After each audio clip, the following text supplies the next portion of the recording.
Ebyokwerinda bikedde kunywezebwa mu bitundu by'e Kasangati oluvannyuma lw'okukitegeerako nga Dr Kizza Besigye bw'abadde yateeseteese okuddamu okutambuza ebigere nga bunyisa Engeri gye yatumye omuzuukuke bannayuganda olw'ebbeeyi y'ebintu eyikanamye. Asoose kutuuza lukuŋŋaana lwa bannamawulire mu maka ge mwategeereza nga bw'atagenda kutunula butunuzi kubanga ekyokukola akimanyi. Twagala kutandika okuzuukusa ku bantu baffe batunulire bye tubadde tubagamba ebbanga lyonna.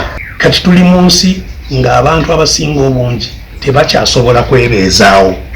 Besigye ategeeza nti wali nsonga lwaki eggwanga libeera n'abantu abayitirivu abafuna ssente y'omuwi w'omusolo nga tebalina makulu nga n'okoddeyo abakulira abakozi ba gavumenti mu disitulikiti bayite bakaawo baagambye nti kyenkana bakola emirimu gye gimu n'egy'aba RDC. Alonda RDC alonda kaawo, emirimu bagiwe kaawo nabo bagende balime muwogo. Sente zitwale mwana wo ku ssomero. Bw'amaliriza okwogera ne balinnya emmotoka zaabwe ne Lodime Erias Lukwago nga Besigye badde sibiddwako omuzindalo gwa Mukalakasa nga badde agenda okukozesa mu kusaasanya obubaka bwe.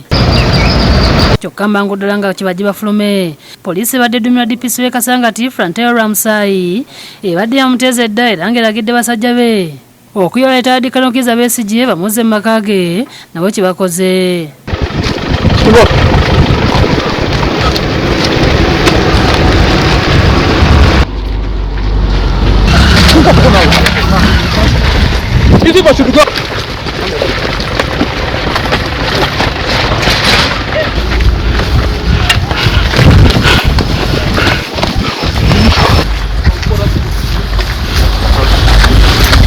Bakira Besigye avuma abasirikale nga bongera agenda mu maaso n'ekyokumuyoola okumutuusa mu maka ge okumutangira okuva awaka.